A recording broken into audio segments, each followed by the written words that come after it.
Ok, donc après le gap up qu'il y a eu ici, à l'ouverture, donc c'est le jeudi 9 mars, les deux scénarios c'était soit un range, soit une hausse. Donc qu'est-ce que ça donne? Ici, on est sur BJP, on est sur AJP, mais il y a un fat switch à 16 heures, donc de toute façon j'attendais 16 heures. Donc là, à 16 heures, là je me dis, si ça continue à monter, j'achète. On peut voir aussi sur les autres indices. Mais là, on a un reversal, mais là c'est trop faible. Je me dis, voilà, je vais attendre ici qu'on réintègre AJP pour acheter. Mais là, on a un rebond. Et là, on repart à la hausse. Là, j'achète ici, mais j'aurais pas dû. En fait, j'aurais vraiment dû attendre une vraie cassure parce que là, finalement, ça, c'est un range, en fait. Entre là et là, on a un range, en fait. Cette zone, c'est un range. On peut le retrouver ici aussi, 15h30. Donc, en fait, là, on est dans un range, j'aurais dû attendre une vraie cassure. Et donc j'ai acheté ici, mais ça c'était pas une bonne idée. Et donc là j'ai ce reversal. Du coup là, comme je viens d'acheter là, bon bah je suis un peu piégé. Est-ce que je retourne immédiatement ma position? C'est un truc que je n'aime pas forcément faire, ou alors j'attends. Donc là, ce qu'il faut se dire que si ça finalement c'est un reversal et que c'est une baisse, alors à un moment ou à un autre, voilà, c'est ce que j'ai dessiné ici. À un moment donné, on va avoir une tentative de reversal qui va échouer. Donc c'est à ce moment-là que je vendrai. Donc là, on continue à baisser. Là, j'attends toujours.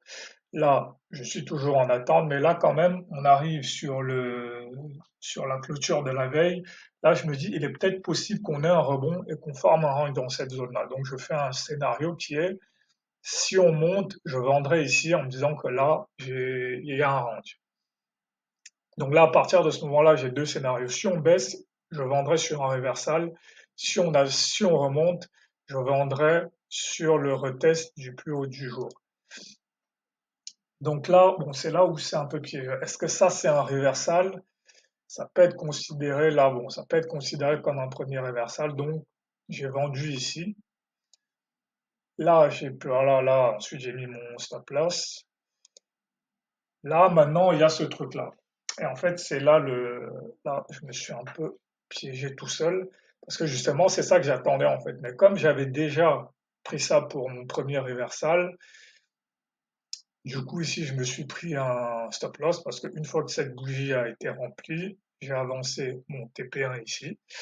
Donc, j'étais à break-even. Et là, en fait, quand j'ai cette bougie-là, au lieu de me dire que là, c'est le reversal que j'attendais, en fait. Parce que là, en plus, on est sur une vraie résistance, on est sur un vrai niveau. On est sur la clôture US.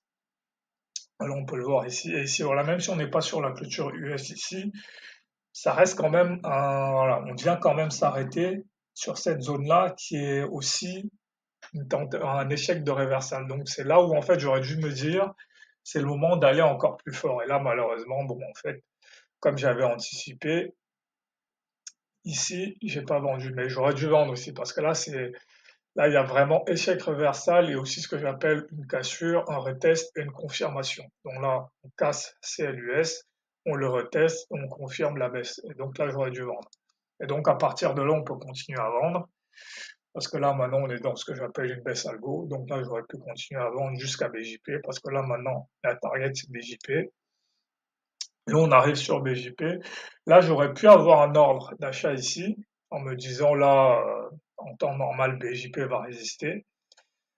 Mais là, pareil, là, j'aurais pas encore vendu ici. J'aurais attendu quand même pareil, un signal plus fort.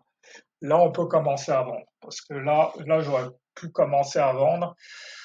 Parce que là, on a cassé BJP, on a essayé de remonter, mais on n'a même pas réussi. Et là, on redescend. Donc là, j'aurais pu vendre ici, mais là, j'avoue que c'est un signal, mais j'aurais pas pris ce signal.